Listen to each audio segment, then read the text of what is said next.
क्या होगा अगर सबसे शक्तिशाली चीज जो तुम पा सकते हो पैसा, प्रसिद्ध या सफलता नहीं, बल्कि ज्ञान है? भगवद गीता का अध्याय 4, श्लोक 38 हमें सच्ची समझ की शक्ति के बारे में कुछ असाधारण बताता है। इस संसार में ज्ञान के समान पवित्र कुछ भी नहीं है। जो योग में सिद्धि प्राप्त कर लेता है, वह यह ज्ञान स्वयं अपने भीतर पाता है। समय आने पर कृष्ण पवित्रम शब्द का प्रयोग करते हैं। शुद्ध करने वाला, उपयोगी नहीं, प्रभावशाली नहीं, शुद्ध करने वाला। जैसे अग्नि सोने से अशुद्धियों को जला देती है। ज्ञान हमारी अज्ञानता, पूर्वाग्रह और भय को जला देता है। वह कहते हैं कालेन, अर्थात समय पर। यह परीक्षा की तैयारी नहीं है, यह धैर्यपूर्ण समर्पित साधना है। यह ज्ञान योग है, बुद्धि का मार्ग।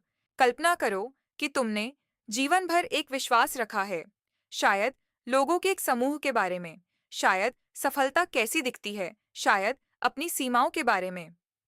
फिर एक दिन तुम कुछ पढ़ते हो, किसी से मिलते हो या कोई अनुभव होता है जो उस विश्वास को पूरी तरह तोड़ देता है। स्पष्टता का वह क्षण, कृष्ण यही कह रहे हैं। एक डॉक्टर जो दशकों की प्रैक्टिस के बाद भी पढ़ता रहता है, डिग्री के लिए नहीं, बल्कि इसलिए कि हर नई खोज एक जीवन बचा सकती है। यही ज्ञान है। एक दादी जो 70 साल की उम्र में पहली बार स्मार्टफोन उठाती है, दुनिया भर में अपने पोतों को वीडियो कॉल करने के लिए।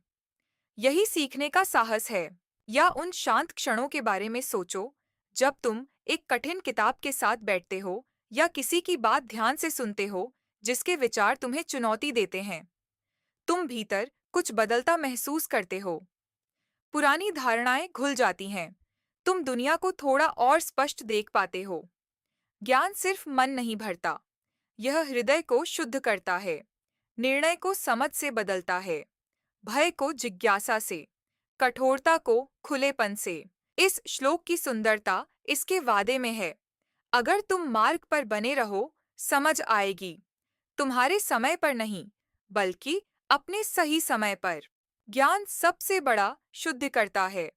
धैर्य के साथ इसे खोजो और यह तुम्हें भीतर से बदल देगा। एक श्लोक हर दिन गीता से दैनिक ज्ञान के लिए सब्सक्राइब करें। न हि ज्ञानेन सदृशं पवित्रमिह विद्यते तत्स्वयं योग संसिद्धः कालेनात्मनि विन्दति औतस्तिन्दे